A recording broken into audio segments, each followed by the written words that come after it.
Hello, it's Dr. B, and I'm back again. And before we resume the second half of the interview, I just want to point out that we needed to break this interview into two parts. It was uh, information packed and a bit long. So this will be where we'll continue the video from on the second half of things that David had to say. And these will include things like the dibbles, three queuing systems, and what good readers actually do when they miscue, the different ways to teach reading, uh, his take on the reading war, and I kind of love his take that we ought to be taking positions and not taking sides, and he'll have things to say about that. And of course, his idea around the radical middle. So that's what's coming up. And in just a second, we'll pick it up from where we left off last time. And this is part 2 of the video. Lots of information to unpack. Thank you for listening.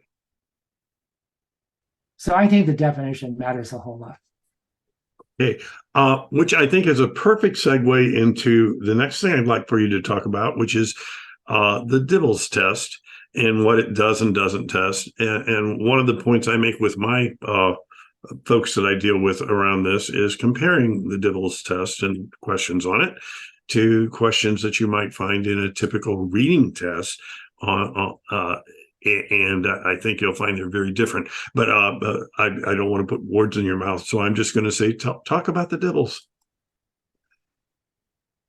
Well, Dumas has been around for what, about, I guess it was started sometime in the 80s, late 80s. And it came out of a tradition of curriculum-based assessment. And the idea behind curriculum-based assessment is that you find a domain, like all the math facts or all the letter sound correspondences or all the words you need to read in English. And then what you do is you find a way to build an assessment that's easy to construct. And you use that assessment as progress monitoring. That is, you use it as a way of monitoring kids' progress on something that matters to you. And on the Dumas, what they originally took on board was the responsibility of monitoring kids' reading fluency, which they operationalized as how many words can you read correctly in a minute, per minute, and the like. And so what they did is that they created they found a whole bunch of passages from different reading materials, mainly basal readers and the like. And they originally started off with those, and then I think they got down to writing their own passages so that they could have a kind of a sequence of difficulty over time. And then what the idea behind Dumas is that you have if you will, I hate to use the word quick and dirty, but a quick and easy to administer assessment that you can give every week to pretty much every kid in the class by having them start to read a paragraph and seeing how many words correctly they can read in the first minute. And then you can use that over time as a way of monitoring their progress in this thing called reading fluency. Now, notice that they don't use Tim Brzezinski's definition of fluency, which is reading as though it were oral language, with intonation and prosody and the like. They operationalize it as words correct per minute, which correlates with reading prosody and the like, but it isn't a direct measure of it. And the idea is, over time, that this is a good way of monitoring progress. But it's a progress monitoring assessment. It's not a diagnostic assessment. And the people who originally wrote Dumas never said it was diagnostic. It doesn't tell you exactly what to do. It just tells you whether kids are on the path to progress. And if they're not on the path to progress, then you would probably go and dig a little deeper and find out what they can and cannot do. How many letter sound correspondences do they know? Where are their strengths? Where are their weaknesses? Do they know? How's their basic vocabulary? In other words, you might have another set of assessments to get down to the kind of formative assessment that we know we can use to guide instruction. But Dumas was started off as a progress monitoring test, and all it told you was whether they were getting better in this corpus of passages that you had created for them to read. So you could see that they were making progress toward being able to read faster and faster and more accurately and more accurately. And so the problem is even though they said it was a progress monitoring test, people viewed it as a diagnostic test. And what they did is they started using instructional techniques which encouraged kids to do what? Read faster and faster, right? And so the way that you got better scores on Dibbles over time was you practice reading more and more passages faster and faster. Whereas the truth of the matter is that I certainly want kids to read more fluently, and I want them to read faster. And I want them to read faster as they make progress, but not because we practice timed readings 8 times a week.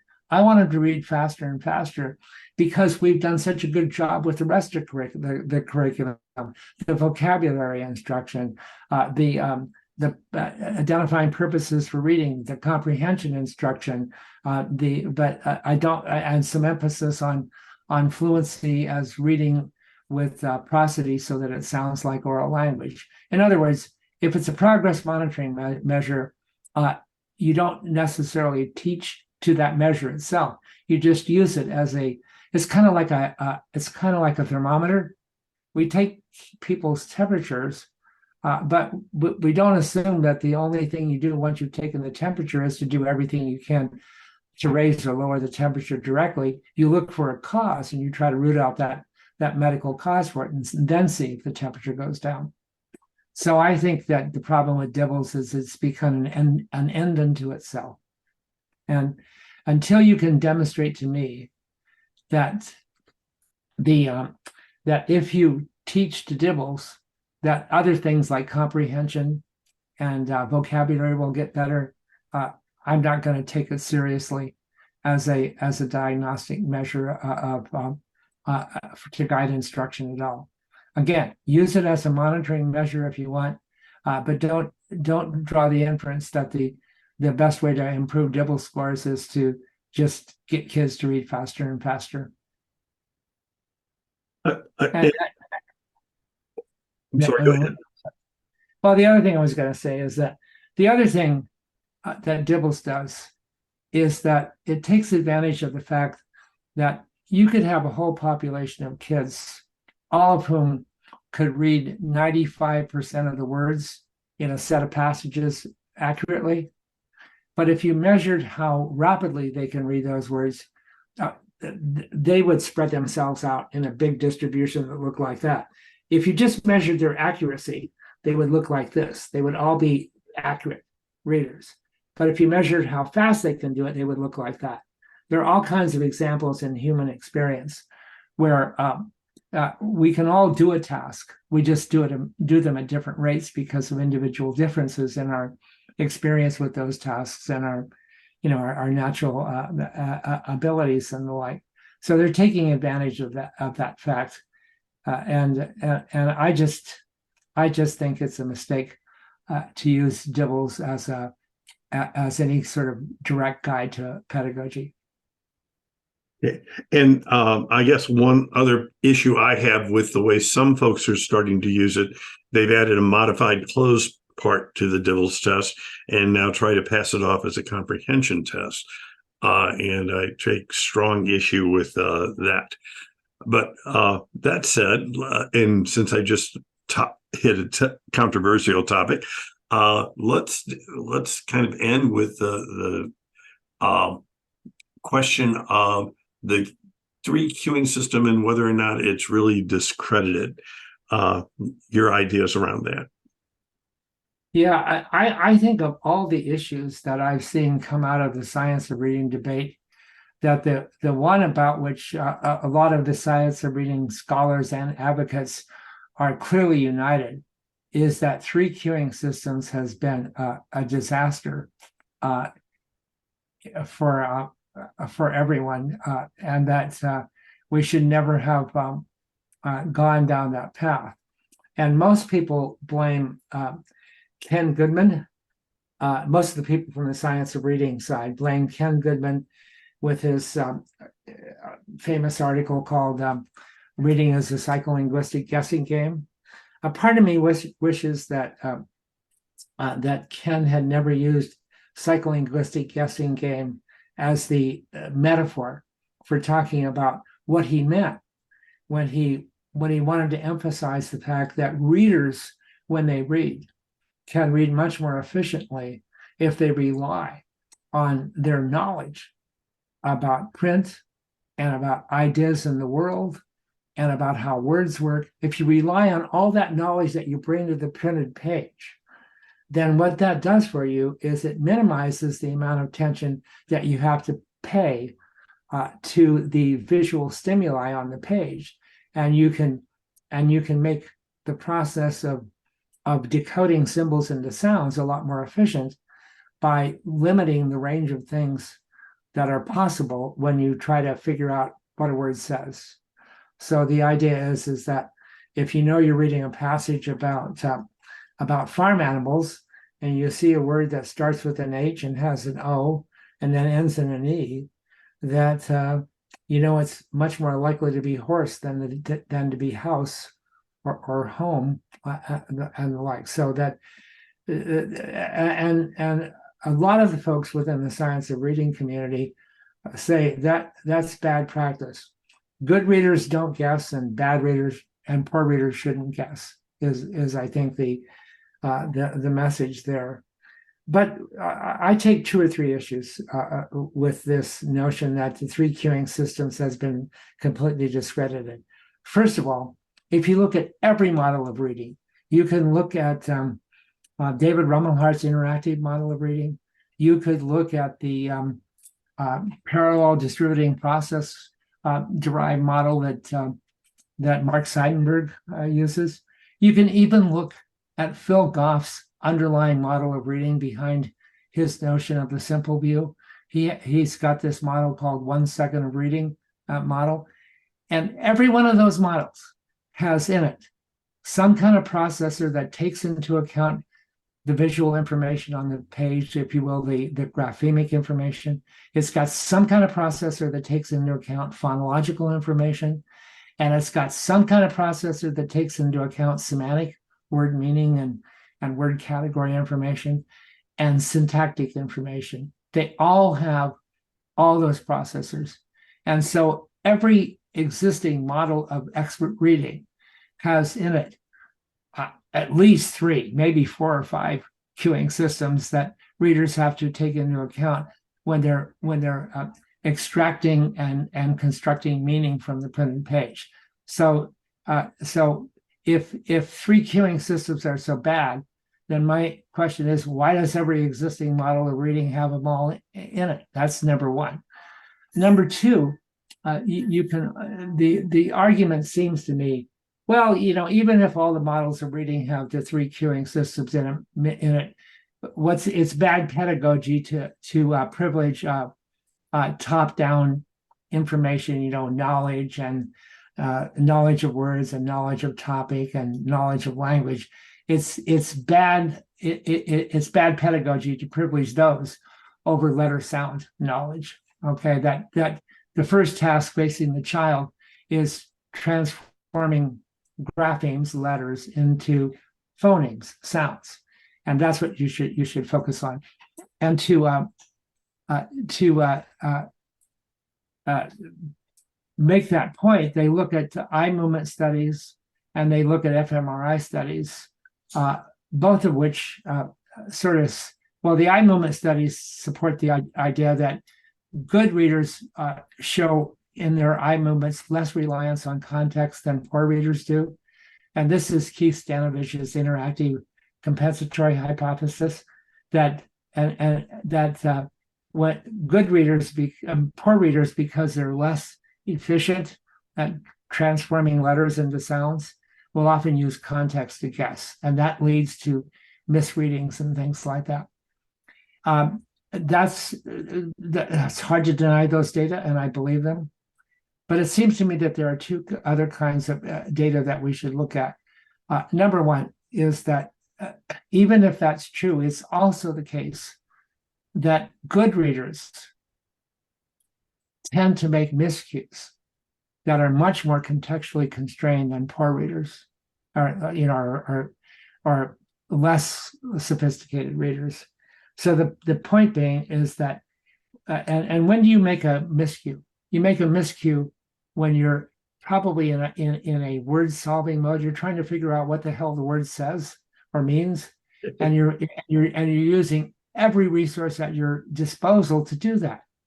And so it makes sense that you would use contextual information to do that. So that I think that the folks who want to get rid of the three queuing systems have got to explain why it is that good readers make miscues that are more contextually constrained semantics and syntax than less able readers. The other point I want to make is that do you know the work of Donna Scanland and Kim Anderson? Oh my goodness, yes. I would yes, I'm totally familiar.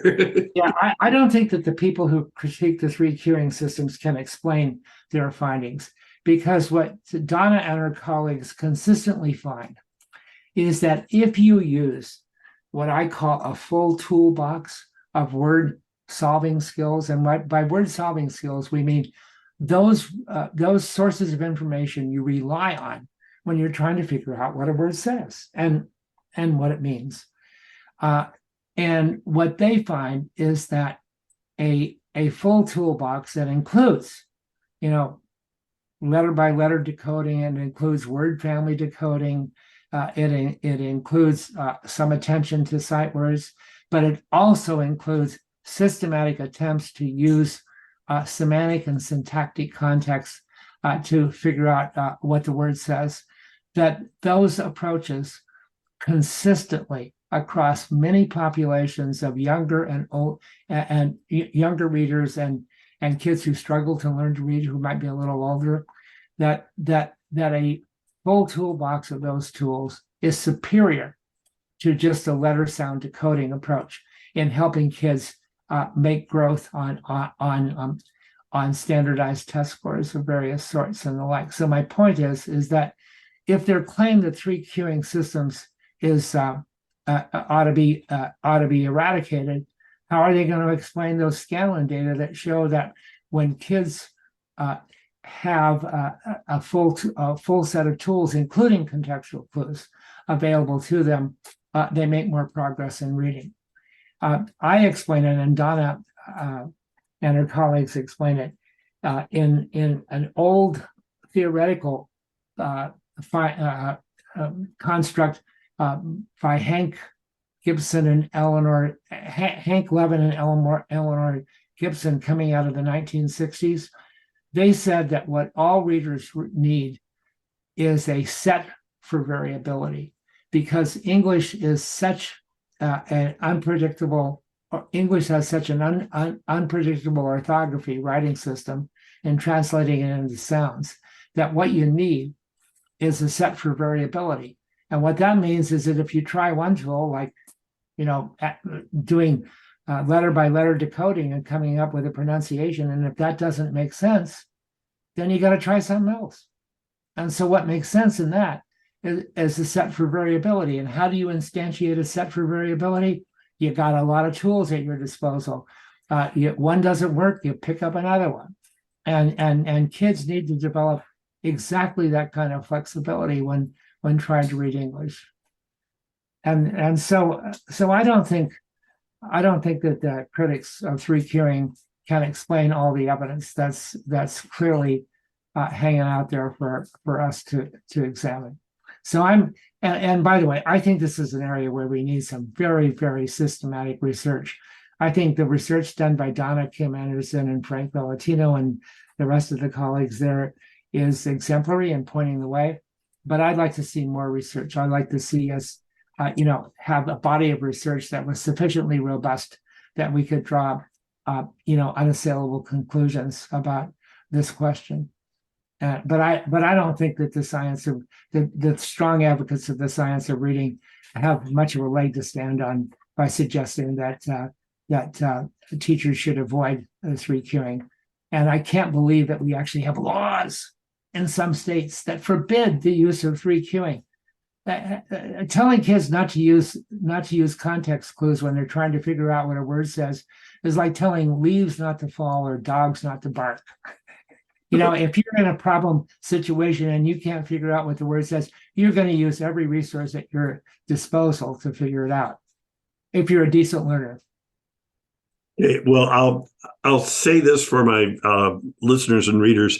I will definitely have a link to the 2 special issues of the Reading Research Quarterly, and most especially, I can't tell you how many times I've cited Scanland's article from that, and that's just one article of a large body of work, as you've pointed out. She actually has a new book coming out. She and her colleagues have a new book. Oh, it's just ready to hit the market. Yeah, I just got a preview of it about a month ago.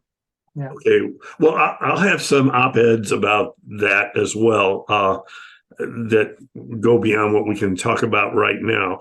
But the final thing I always point out is that the original idea, it's, so far as I know, came from Marie Clay in her qualitative research.